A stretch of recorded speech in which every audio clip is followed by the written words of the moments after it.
बिस्मिल्लाहिर्रहमानिर्रहीम। गुमनाम हीरो के मुअज़्ज़ज़ नाज़रीन, अस्सलामु अलैकुम। आइए चलते हैं कहानी की तरफ। इंस्पेक्टर चियांग शू की वजह से हमारी बहुत सी मुश्किलें हल हो गई थी। हम इसका शुक्रिया अदा करके अपनी किराए की कार में बैठ गए। स्टीयरिंग जानकी ने संभाल लिया था, मैं और थाई पीछे बैठ गए थे। हम एक बार फिर मैक्सवेल रोड से होते हुए आनसन रोड पर और इससे आगे आर्नर राजा एक्सप्रेस वे पार करके कैपिटल रोड पर आ गए। ये सड़क रेलवे स्टेशन के करीब से होती हुई साहिल के करीब वाक़या वर्ल्ड ट्रेड सेंटर की तरफ चली गई थी। इसके करीब ही जजीरा संतोषा जाने के लिए फेरी स्टेशन और इससे जरा हटकर केबल कार स्टेशन था। इस वक्त यहाँ बड़ी रौनक थी। जानकी ने कार एक ऐसी जगह रोक ली जहाँ पार्किंग का बोर्ड लगा हुआ था। वहाँ और कारें भी खड़ी थी। कार हमने वहीं छोड़ दी और देर तक इधर उधर घूमते रहे। एक रेस्टोरेंट में खाना खाया और फिर वापसी के लिए रवाना हो गए। वापसी के लिए हमने लंबा रास्ता इख्तियार किया था। हकीकत तो ये है कि मैं तवील अरसे बाद यहाँ आया था। बचपन में घर के आसपास के इलाकों में साइकिल पर घूमता रहता था, ज्यादा दूर में कभी नहीं गया था, इसलिए रास्तों की शनाख्त भी नहीं थी। जानकी अपनी मर्जी से कार चलाती रही। इसी तरह हम शेंटन वे से होते हुए कई सड़कों पर घूमकर साउथ ब्रिज रोड पर आ गए और सिंगापुर रिवर पर अल्गन ब्रिज अबूर करके नॉर्थ ब्रिज रोड पर आ गए और वहाँ से जैसे ही स्टीम फोर्ड रोड पर पहुँचे मुझे रास्ता याद आ गया। यहाँ से बाएं तरफ मोड़ लो जानकी, मैंने इधर उधर देखते हुए कहा। जानकी ने बड़ी फुर्ती से कार इस तरफ घुमाई थी। स्टीम फोर्ड से कार हिल स्ट्रीट पर मुड़ गई। टेलीफोन हाउस के सामने से गुजरते हुए मैंने अमेरिकन चर्च के करीब दाएं तरफ मोड़ काट लेने को कहा। ये सड़क फोर्ट कैनिंग पार्क के साथ साथ फोर्ट कैनिंग रोड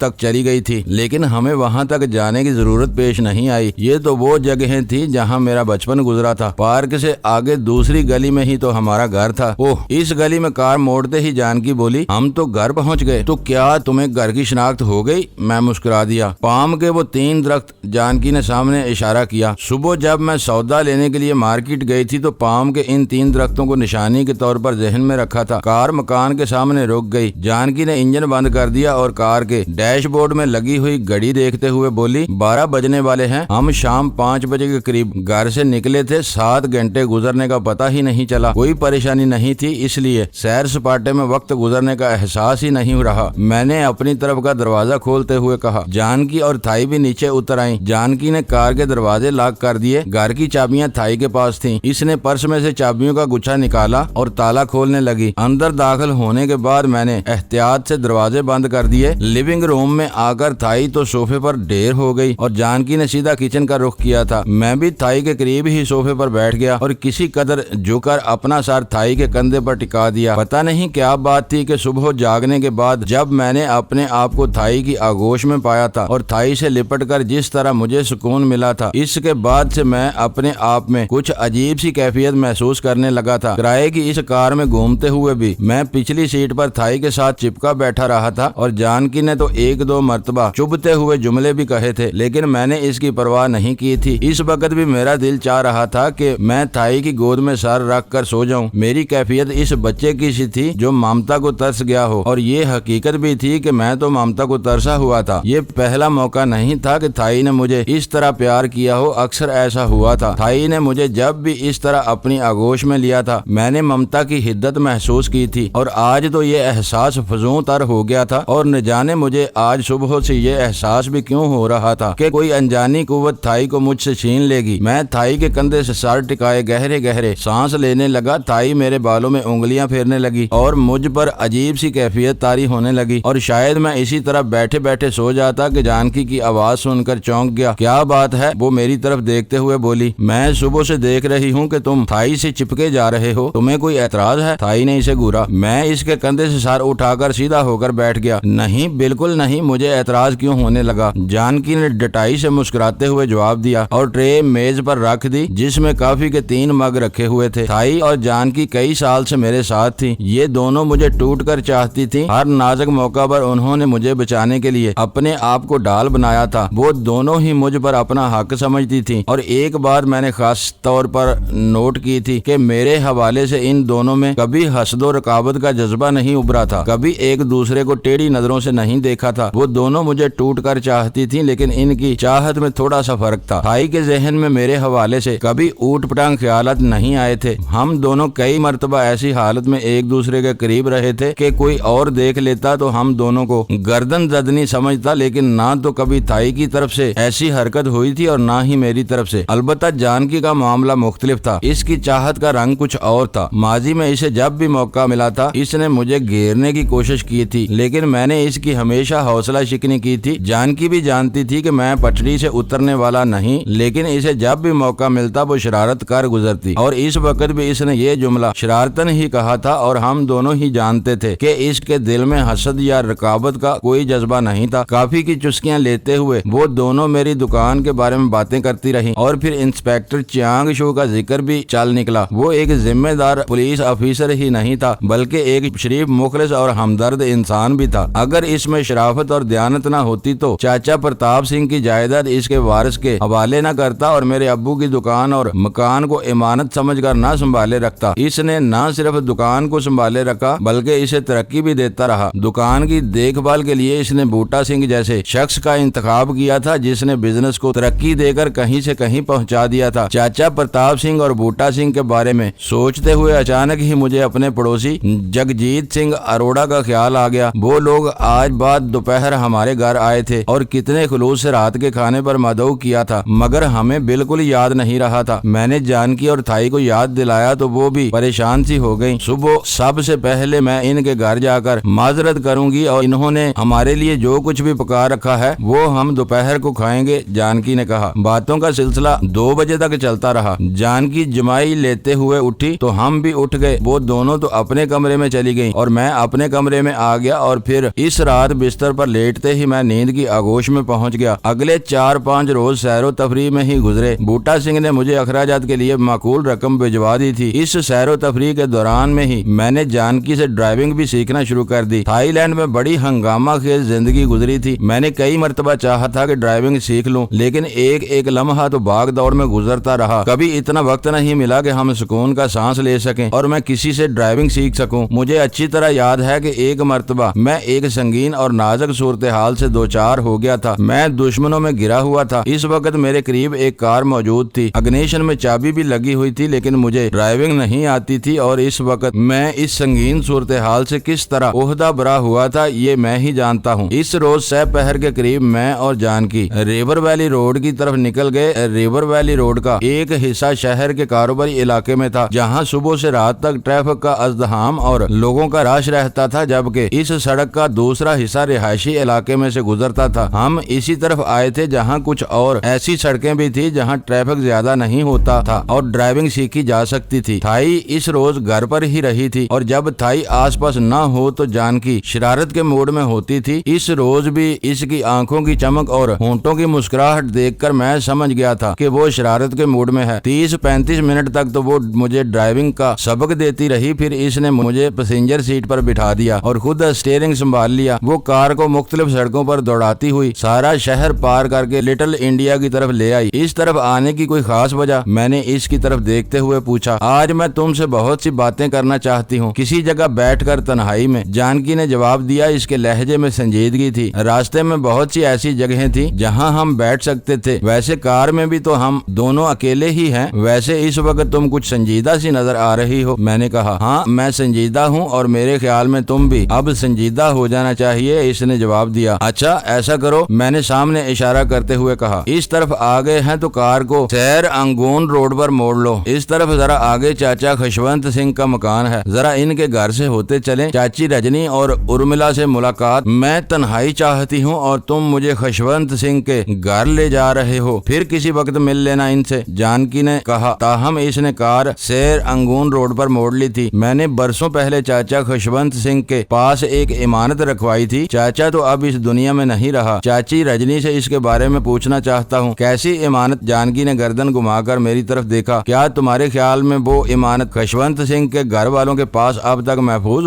होनी चाहिए? मैंने जवाब दिया। मेरे अब्बू की डायरी है। चाचा खुशवंत सिंह इसकी कदरों कीमत से वाकिफ था। इसने मरने से पहले वो डायरी यकीनन चाची रजनी या किसी और जिम्मेदार शख्स के हवाले कर दी होगी। वो डायरी मेरे लिए बहुत जरूरी है। ओह, वो डायरी जिसमें सोने का राज पोशीदा है और जिसके लिए दारा ने भी अपनी जिंदगी दाव पर लगा रखी है, जानकी ने कहा, और चंद लम्हों की खामोशी के बाद बोली। वैसे मेरी बात मानो तो इस डायरी को वहीं रहने दो जहाँ वो इस वक्त है। वो वहीं ज्यादा महफूज है। दारा का कांटा निकल जाए तो वो डायरी ले आना। चलो ठीक है, वो डायरी नहीं लेता, लेकिन इन लोगों से मिल तो लिया जाए, मैंने कहा। इस वक्त नहीं, जानकी ने जवाब दिया, फिर कभी आ जाना, इस वक्त मेरा मूड कुछ और है। तुम वाकई बहुत संजीदा हो रही हो। मैं इसके चेहरे को तकने लगा। जानकी ने जवाब नहीं दिया। इस वक्त मेरा सैर अंगून रोड पर ट्रैफिक ज्यादा था। जानकी बहुत मोहतात होकर ड्राइव कर रही थी। कार ल्यूस रोड के मोड़ पर काली माता के मंदिर के करीब पहुंची तो एक आदमी को देखकर मैं चौंके बगैर नहीं रह सका। दराज कामत इस आदमी ने ऑफ व्हाइट कलर का सफारी सूट पहन रखा था। चेहरे पर हल्की दाढ़ी और मूंछें भी थी, मगर इस चेहरे को तो मैं कभी नहीं भूल सकता था। वो दारा था। वो सड़क के किनारे एक कार के करीब खड़ा था। इसके साथ मंदिर का एक पुजारी और एक खूबसूरत औरत भी खड़ी थी जिसने साड़ी पहन रखी थी। ए जानकी, रोको, गाड़ी रोको। मैं एकदम चीख उठा। क्या हुआ? जानकी एकदम बदहवास सी हो गई। दारा, मैंने वहाँ दारा को खड़े देखा है, मैंने कहा और मुड़कर पीछे देखने लगा। दारा इस पुजारी और औरत के साथ कार में बैठ रहा था। जानकी ने कार की रफ्तार मजीद कम कर दी, लेकिन ट्रैफिक की वजह से इसे रोकने का मौका नहीं मिल रहा था और फिर तकरीबन 100 गज आगे जाकर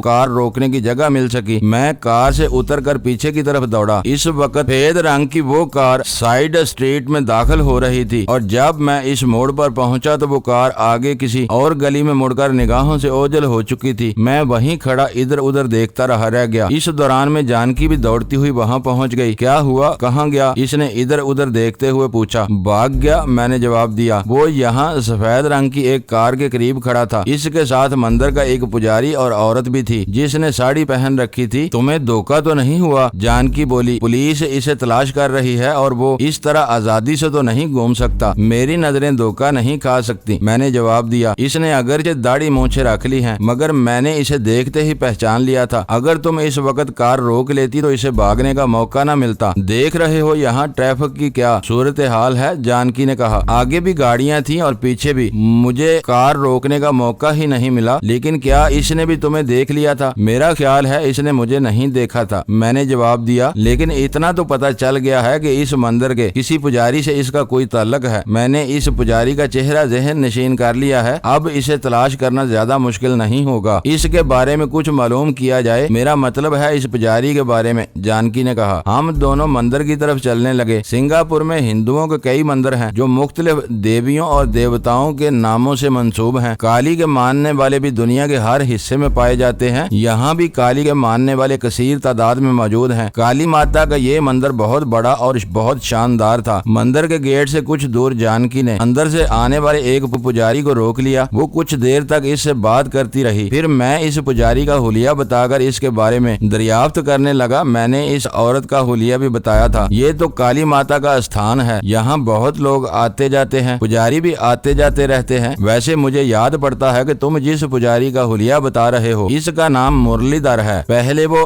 श्री पैरोमिल मंदिर में हुआ करता था, चंद रोज से ही यहाँ आने लगा है। वैसे अगर तुम्हें इसकी तलाश है तो वो अच्छा आदमी नहीं है। तुम्हें इसकी तलाश क्यों है देवी? वो जानकी की तरफ देखने लगा। हमें इसीलिए इसकी तलाश है कि वो अच्छा आदमी नहीं है, जानकी ने जवाब दिया। वैसे वो इस मंदिर के अलावा कहाँ मिल सकता है? मेरा मतलब है इसका कोई मुस्तकिल ठिकाना मुझे ठीक से मालूम नहीं। वैसे सुना है कि वो छतियारी मंदिर के आसपास कहीं रहता है, वहाँ से मालूम कर लो, तुम्हें ठीक पता चल जाएगा, पुजारी ने जवाब दिया। छतियारी मंदिर वही जो इंपीरियल होटल के करीब है, मैंने कहा। हाँ वही, पुजारी ने सर हिलाया। वहाँ से तुम्हें पता चल जाएगा। छतियारी मंदिर तो हमारे घर के रास्ते ही में था। हम इस पुजारी का शुक्रिया अदा करके अपनी कार की तरफ आ गए। जानकी ने अब अपना प्रोग्राम बदल दिया था। इस गड़बड़ की वजह से इसका मूड ऑफ हो गया था। हम क्लीमेंसी एवेन्यू की तरफ आ गए। रेड क्रॉस बिल्डिंग वाले चौराहे से एक सड़क तो हमारे घर की तरफ चली जाती थी और दूसरी टैंक रोड नाम की सड़क रिवर वैली रोड की तरफ चली गई थी। मेरे कहने पर जानकी ने कार इस तरफ मोड़ ली। ये सड़क अगरचे ज्यादा कुशादा नहीं थी, लेकिन यहाँ एक दो अच्छे होटल और एक शॉपिंग सेंटर भी था जो अगरचे ज्यादा बड़ा नहीं था, लेकिन शाम के वक्त यहाँ खासी रौनक रहती थी। छतियारी मंदिर के अलावा एक बहुत बड़ा चर्च और यहूदियों का सबसे बड़ा मोहब्बत साइनागाग इसी इलाके में था। टैंक रोड पर छतियारी मंदिर से जरा आगे निकलकर जानकी ने कार रोक ली और हम दोनों कार से उतरकर मंदिर की तरफ आ गए। ये भी बहुत बड़ा मंदिर था। जानकी ने मंदिर के बाहर ही एक पुजारी को पकड़ लिया और इससे मुरलीधर के बारे में पूछने लगी। वो राक्षस पुजारी बोला, तुम इससे क्यों मिलना चाहती हो? क्या तुम भी इन्हीं औरतों में हो जो पैसा कमाने के लिए मुरलीधर मुरलीधर जैसे शैतान के साथ मिलकर धर्म नष्ट करती हैं। ये बात नहीं है पंडित जी, जानकी ने कहा। मेरी एक सखी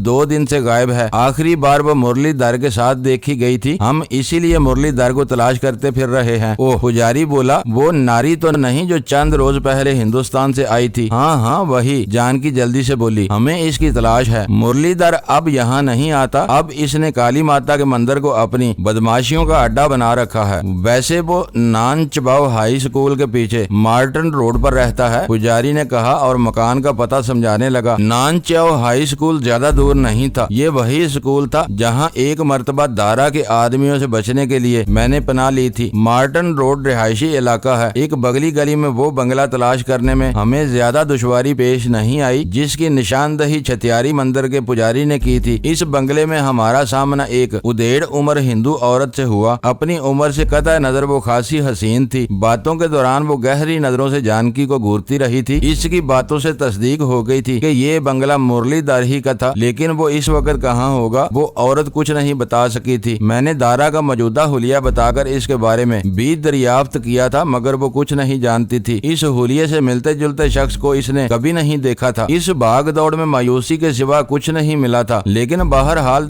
डोर का एक सिरा हाथ आ गया था जिससे उलझी हुई गुत्थी सुलझाने में मदद मिल सकती थी। हम जब घर पहुंचे तो 9 बजने वाले थे। थाई खासी परेशान थी। इसने हम दोनों को इस तरह घूरा जैसे माँ देर से घर आने वाले बच्चों को घूरती है। कहाँ थे तुम दोनों? इसने बारी बारी हम दोनों की तरफ देखा। थाई जानकी हंस पड़ी। तुम तो ऐसे पूछ रही हो जैसे हम दोनों छोटे बच्चे हों। इससे पहले कि थाई कुछ कहती मैं बोल पड़ा। दारा की झलक नजर आ गई थी। इसकी तलाश में भागे फिर रहे थे। वो थाई के मुंह से बेइख्तियार निकला, इसका मतलब है कि मतलब कुछ भी नहीं थाई। मैंने इसकी बात काट दी। ट्रैफिक की वजह से हमें कुछ ताखीर हो गई और इसे भागने का मौका मिल गया। वैसे मेरा ख्याल है कि इसने हमें नहीं देखा था। हम इसी के बारे में मालूमात हासिल करते फिर रहे थे। मैं चंद लम्हों को खामोश हुआ, फिर तफसील से सब कुछ बताने लगा। मैं एक बात कहूँ? थाई ने मेरे चेहरे पर नजरें जमाते हुए कहा। बेहतर होगा कि खुद कोई कदम उठाने की बजाय इंस्पेक्टर चियांग शू को इसके बारे में बता दो। ये मैं इसलिए कह रही हूँ कि यहाँ की सूरत हाल थाईलैंड से बहुत मुख्तलिफ है। वहाँ तुम्हें कुछ रियायतें हासिल थी। यहाँ कानून की पासदारी है। किसी मामूली सी बात को भी नजरअंदाज नहीं किया जाता। इंस्पेक्टर तुम्हें वार्निंग भी दे चुका है, इसलिए मुनासिब यही है कि सब कुछ इसे बता दो। वो खुद ही इन लोगों को तलाश कर लेगा। मैंने फौरी तौर पर कोई जवाब नहीं दिया। मेरे ख्याल में थाई ने ठीक ही कहा था। मैंने इसके मशवरे पर अमल करते हुए फोन का रिसीवर उठाकर इंस्पेक्टर चियांग शू का नंबर मिलाया और इसे सूरत हाल से आगाह कर दिया। गुड, चियांग शू ने कहा। मैं अपना एक आदमी भेज रहा हूँ, वो सादा लिबास में होगा। इसे साथ ले जाकर मार्टन रोड वाला वो बंगला दिखा दो। इसके बाद तुम सामने नहीं आओगे। ठीक है अंकल, मैंने कहा। मुझे अपने आदमी का नाम बता दें। इंस्पेक्टर चियांग शू ने अपने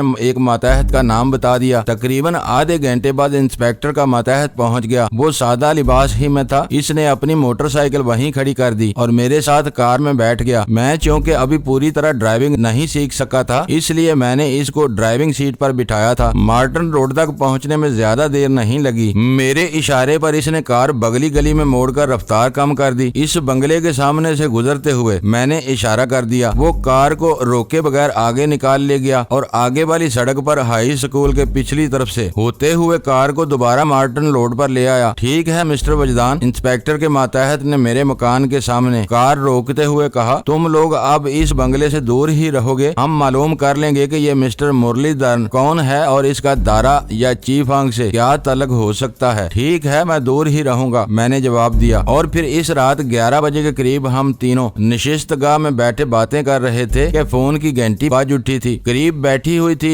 इसने रिसीवर उठा लिया और मुख्तसर सी बात करने के बाद इसने रिसीवर मेरी तरफ बढ़ा दिया। कोई औरत है तुमसे बात करना चाहती है। हेलो, मैंने रिसीवर कान से लगाते हुए कहा। मैं वजदान बोल रहा हूँ। आप कौन? तुम्हारा बाप। दूसरी तरफ से दारा की आवाज सुनकर मेरा दिमाग बक से उड़ गया। थाई ने इसकी आवाज को औरत की आवाज कैसे समझ लिया था? मेरे चेहरे के तासरात भी शायद बदल गए थे। थाई और जानकी उलझी हुई नजरों से मेरी तरफ देख रही थी। मैंने होंठों पर उंगली रख कर इन्हें खामोश रहने का इशारा किया और माउथ पीस में बोला, तुम वाकई बुज़दिल हो दारा। कहाँ तक भागोगे? मैंने तो तय कर रखा है कि दुनिया के आखिरी सिरे तक तुम्हारा पीछा करूंगा। तुम पुलिस को चकमा दे सकते हो, मुझे नहीं। तुमने अगरचे अपना हुलिया बदल रखा है, मगर मैंने एक नजर देखते ही तुम्हें पहचान लिया था। अफसोस तो इस बात का हुआ कि तुम आज मेरे सामने से निकल गए। मैंने तुम्हें देख लिया था, दारा ने जवाब दिया। बुज़दिल नहीं हूँ, मुसलहतन वहाँ से हट गया था, लेकिन मुझे तवक्को नहीं थी कि तुम इतनी जल्दी मुरलीधर के बारे में भी मालूमात हासिल कर लोगे। लेकिन यहाँ तुमसे एक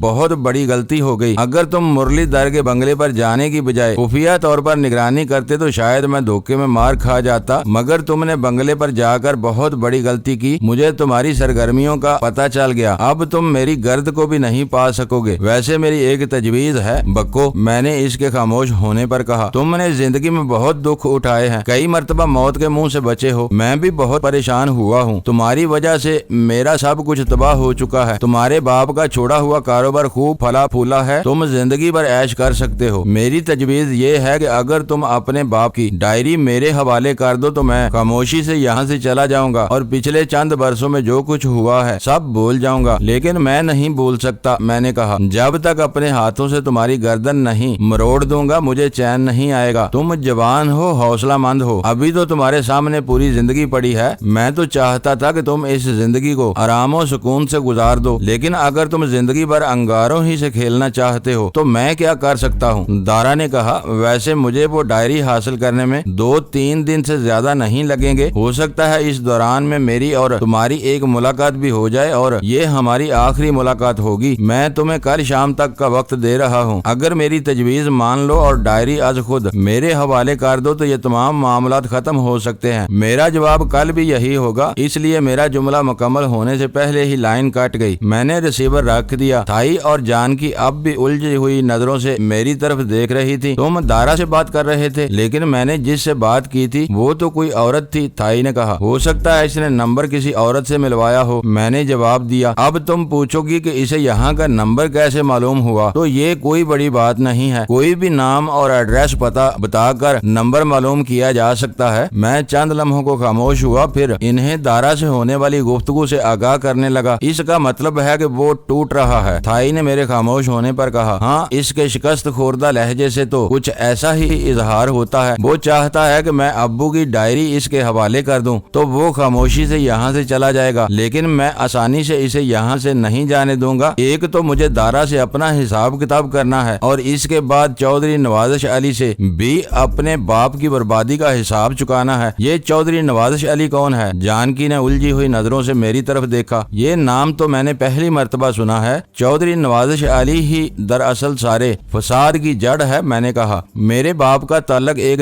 जमींदार घराने से था। पाकिस्तान में इनकी जमीन इंडिया की सरहद से मिली हुई थी। इसके साथ ही चौधरी नवाज़िश अली के बाप की भी जमीन थी, वो स्मगलर था और हमारे खानदान की जमीन भी खरीदना चाहता था ताकि आजादी से इंडिया की सरहद से अपनी गैर कानूनी सरगर्मियां जारी रख सके, मगर मेरे दादा ने वो जमीन बेचने से इनकार कर दिया। नवाज़िश अली के बाप ने जालसाजी से वो जमीन हथियाने की कोशिश की। अदालत में साल तक मुकदमा चलता रहा। चौधरी नवाज़िश अली ओछे हथकंडों पर उतर आया। इसने दारा जैसे गुंडे पाल रखे थे। वो ताकत के जोर पर जमीन पर कब्जा करना चाहता था। उन्होंने मेरे माँ बाप को जिंदा जलाने की कोशिश भी की। मैं इस वक्त सिर्फ 2 महीने का था। मेरे माँ बाप मुझे लेकर सिंगापुर आ गए। यहाँ उन्होंने मेहनत की, दुकान बना ली और ये मकान खरीद लिया। तकरीबन 14 साल बाद दारा यहाँ पहुँच गया। चौधरी नवाज़िश अली और दारा ने पाकिस्तान में मंशियात की स्मगलिंग का एक बहुत बड़ा रैकेट बना लिया था। वो यहाँ भी ऐसा ही एक सिंडिकेट बनाना चाहता था और दारा सूरत हाल का जायजा लेने के लिए यहाँ आया था। यहाँ इसने डैडी को देख लिया और समझ गया कि वो इसके रास्ते की रुकावट बनेंगे। इसने डैडी और मम्मी को कत्ल कर दिया और इस तरह एक नई कहानी शुरू हो गई। और सोने का क्या चक्कर है? जानकी ने पूछा। जब मेरे डैडी लाहौर में थे और अपनी जमीनों पर थे तो एक रात चौधरी नवाज़िश अली के आदमी बड़ी मिकदार में सोना सरहद पार ले जाने की कोशिश कर रहे थे कि डैडी ने इन्हें ललकारा। वो यही समझे कि पुलिस या रेंजर्स ने इन्हें घेर लिया है। वो गाड़ी छोड़कर भाग निकले। डैडी ने गाड़ी की तलाशी ली और सोने से भरे हुए 2 बैग उठाकर कुएं में फेंक दिए। थोड़ी देर बाद ही स्मगलरों को एहसास हो गया कि वो धोखा खा गए हैं। वो पलटे तो डैडी को वहां से भागना पड़ा। वो अब्बू को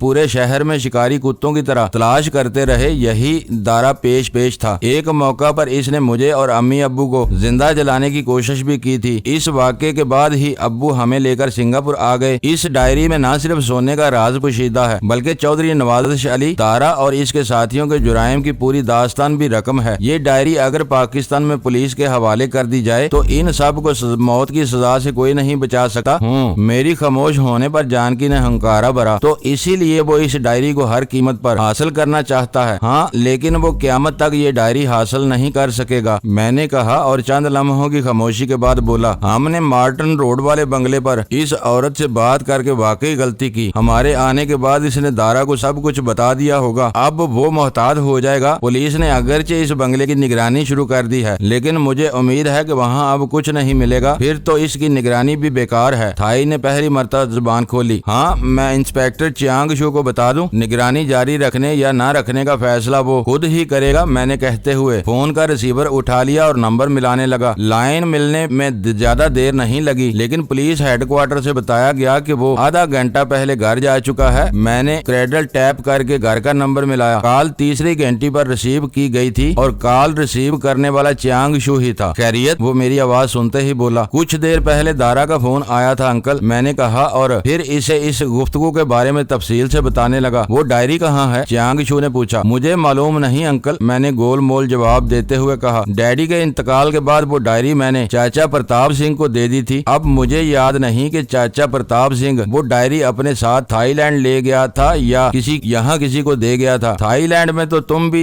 इसके साथ थे। इसके कत्ल के बाद डायरी इसके सामान से मिली थी या नहीं? चियांग शू ने पूछा। मुझे नहीं मालूम, मैंने जवाब दिया। इस वक्त मेरी अपनी हालत बहुत खराब थी। मुझे महाराज की तहवील में दे दिया गया था। चाचा प्रताप सिंह का सामान होटल में था, जो बाद में पुलिस ने अपनी तहवील में ले लिया था। मुझे नहीं मालूम वो डायरी इस सामान में थी या नहीं। मेरी मालूमात के मुताबिक सिंगापुर छोड़ने से पहले वो तुम्हें अपने दोस्त खशवंत सिंह के पास ले गया था। हो सकता है वो डायरी इसके हवाले कर गया हो, चियांग शू ने कहा। लेकिन इनका तो इंतकाल हो चुका है, मैंने कहा। वो डायरी को अपने साथ कब्र में नहीं ले गया होगा, चियांग शू ने जवाब दिया। इसके घर वालों से मालूम करो। खशवंत सिंह ने मरने से पहले अपनी बीवी या बेटी को इस डायरी के बारे में जरूर बताया होगा। तुम सुबह सबसे पहले इनके घर जाकर मालूम करो। अगर इस डायरी में इन लोगों के बारे में तुम्हारे फादर ने कुछ लिखा है तो वो इन्हें फांसी के तख्ते तक पहुंचाने के लिए जरूरी है। ठीक है अंकल, मैं सुबह ही जाकर मालूम करूंगा, मैंने कहा। मैंने डायरी का तज़किरा इस अंदाज में किया था कि इसमें दारा वगैरह के खिलाफ कुछ सबूत हैं। मेरा ख्याल था कि चियांग शू डायरी को इतनी अहमियत नहीं देगा, लेकिन वो बाल की खाल निकालता चला गया था। मार्टन रोड वाले बंगले की निगरानी के बारे में अब आपका क्या ख्याल है अंकल? वो हमारा दर्द सर है, चियांग शू ने जवाब दिया। अब तुम इस बात को भूल जाओ। मुझे बहरहाल तुम्हारा शुक्रगुजार होना चाहिए कि ये तुम्हारे तवस्सुत से एक क्लू तो मिला। अब आगे रास्ता हम खुद तलाश कर लेंगे। ठीक है अंकल, मैंने कहा और एक दो रस्मी जुमलों के बाद मैंने फोन बंद कर दिया। जानकी और थाई से बातें करते हुए मेरे जहन में अचानक ही एक और ख्याल उभरा। बात अगरचे कई साल पुरानी हो चुकी थी, लेकिन इंस्पेक्टर चियांग शू को याद थी कि सिंगापुर छोड़ने से पहले चाचा प्रताप सिंह मुझे खशवंत सिंह के घर ले गया था। और ये बात तो दारा को भी नहीं बोलनी चाहिए थी, क्योंकि दारा ने तो अपने गुंडों के जरिए मेरे ऊपर वहाँ भी हमला करवाया था और इसे बड़ी जबरदस्त हजीमत उठानी पड़ी थी। अभी कुछ देर पहले फोन पर बात करते हुए दारा ने कहा था कि वो 2-3 दिन में डायरी तक पहुंच जाएगा, और अब मैं सोच रहा था कि कहीं इसके जहन में भी तो वही बात नहीं थी जिसका इजहार इंस्पेक्टर चियांग शू ने किया था। सुबह का इंतजार क्यों किया जाए, हम अभी जाकर मालूम कर लेते हैं। अभी? मैंने कहते हुए घड़ी की तरफ देखा। 11:30 बज रहे थे। आम तौर पर लोग 12 बजे से पहले नहीं सोते। खशवंत सिंह के घर वाले भी अभी जाग ही रहे होंगे। ठीक है चलो, मैं कहते हुए उठ गया और फिर 10 मिनट बाद हम घर से बाहर आ चुके थे। थाई ने ताला लगाकर चाबियों का गुच्छा अपने पर्स में डाल लिया। कार की चाबी जानकी के पास थी। वो दरवाजा खोलकर ड्राइविंग सीट पर बैठ गई। इन चंद दिनों के दौरान में मैंने एक बात खास तौर पर नोट की थी कि घर थाई ने संभाल लिया था और ड्राइवर की ड्यूटी जानकी ने अपने जिम्मे ले ली थी। सुबह मार्केट से सौदा वगैरह भी वही लाती थी। कार गलियों से निकलकर पहले फोर्ट कैनिंग रोड और फिर धोबी घाट के करीब से आर्चर रोड पार करके स्लीबी रोड पर आ गई। इस वक्त अगरचे ट्रैफिक ज्यादा नहीं था, लेकिन जानकी ने कार की रफ्तार को कंट्रोल ही रखा था। ये सड़क सीधी रोचर कैनाल रोड और बिकट टीमा रोड के संगम पर नहर का पुल पार करके शेर अंगूर रोड से जा मिलती थी। ये लिटिल इंडिया का इलाका था और इस वक्त इस शहर का सबसे ज्यादा बारौनक इलाका कहा जा सकता था। यहाँ रेस्टोरेंट, शराब खाने और खाने पीने की दुकानें रात गए तक खुली रहती थी। शेर अंगून रोड पर कुछ ही फासले तय करने के बाद मैंने जानकी को कार बाएं तरफ केर पावर रोड पर मोड़ लेने का इशारा किया। इस तरफ कुछ आगे सिखों का बहुत बहुत बड़ा गुरुद्वारा था और इसके आसपास की ज्यादा आबादी भी सिखों पर ही मुश्तमिल थी। इससे आगे शेर अंगून रोड ही पर काली का मंदिर था, जहाँ सुबह मैंने दारा को देखा था। इस मंदिर के आसपास हिंदुओं की आबादी ज्यादा थी, बल्कि सैयद अलवी रोड और मस्जिद अब्दुल गफूर रोड के आसपास का इलाका मुसलमानों की आबादी पर मुश्तमिल था। गुरुद्वारे से आगे निकलकर मैंने कार तीसरी गली में मुड़वा कर एक जगह रुकवा ली और नीचे उतरकर इधर उधर देखने लगा। इस गली में भी बहुत सी तब्दीलियां आ चुकी थी। गली के दोनों तरफ कई नए मकान नजर आ रहे थे। मैं इधर उधर देखता हुआ चलता रहा, लेकिन खुशवंत सिंह वाला मकान मैं भूल गया था। मैं एक जगह रुक गया, कार भी मेरे करीब रुक गई। इसी दौरान मेरे सामने से दो साइकिल सवार आते हुए नजर आए। वो मुझसे जरा आगे एक मकान के सामने रुक गए। मैं तेज तेज कदम उठाता हुआ इनके करीब पहुंच गया। इनमें से एक औरत थी और एक मर्द। वो दोनों यूरेशियन थे। मैंने आदमी से खुशवंत सिंह के मकान के बारे में दरियाफ्त किया तो वो बोला, मिस्टर खुशवंत सिंह का तो इंतकाल हो चुका है, इसका मकान वहाँ मौजूद है, वो पीले गेट वाला। इसने सामने वाली लेन के एक मकान की तरफ इशारा किया। मैं इसका शुक्रिया अदा करके इस मकान के सामने आ गया। जानकी भी गाड़ी करीब ले आई। मकान के अंदर बत्ती जल रही थी। मैंने बिला झिझक कॉल बेल का बटन दबा दिया। चंद मिनट बाद ही एक आदमी ने दरवाजा खोल दिया। इसकी उम्र 30-32 के लगभग रही होगी। धोती और बनियान पहने हुए था। सर पर पगड़ी नहीं थी, अलबत्ता बालों का जूड़ा बना हुआ था। दाढ़ी गोल और छोटी थी। मैंने इसे अपने बारे में बताया, फिर चाची रजनी के बारे में पूछा। आओ जी आया नो, अंदर आ जाओ जी। इसने गेट का जैली दरवाजा पूरी तरह खोल दिया। मैंने कार में बैठी हुई जानकी और थाई को इशारा किया। वो दोनों नीचे उतर आई। इन्हें देखकर वो शख्स अंदर भाग गया और चाची चाची पुकारता हुआ बरामदे वाले दरवाजे में गायब हो गया। हम तीनों अंदर आ गए। मैंने गेट का जैली दरवाजा बंद कर दिया और फिर 1 मिनट बाद ही चाची रजनी बरामदे वाले दरवाजे में दाखिल हुई। इसने बड़ी गर्मजोशी से हमारा इस्तकबाल किया। हम तीनों को बारी बारी गले लगाकर प्यार किया और अंदर ले गई। बरामदे वाले दरवाजे के साथ ही अंदर की तरफ ड्राइंग रूम का दरवाजा था। इसने अंदर दाखिल होकर बत्तियां जला दी और हमें बैठने का इशारा किया। थोड़ी देर बाद ही उर्मिला और वो आदमी भी आ गया जिसने गेट खोला था। अब इसने कुर्ता पहन रखा था। वो उर्मिला का शौहर संत सिंह था। मुअज़्ज़ज़ नाज़रीन, लाइक करें, शेयर करें और कमेंट्स बॉक्स में पाक आर्मी जिंदाबाद, पाकिस्तान पाइंदाबाद का नारा ज़रूर दर्ज करके अपने मुल्क पर फ़ख्र करें और पाकिस्तान की बुनियादें मजबूत करने में अपना किरदार अदा करें। वीडियो देखने का शुक्रिया। मुअज़्ज़ज़ नाज़रीन, अपना ख्याल रखिएगा और हमारे चैनल का भी। ISI पाक आर्मी जिंदाबाद, पाकिस्तान पाइंदाबाद।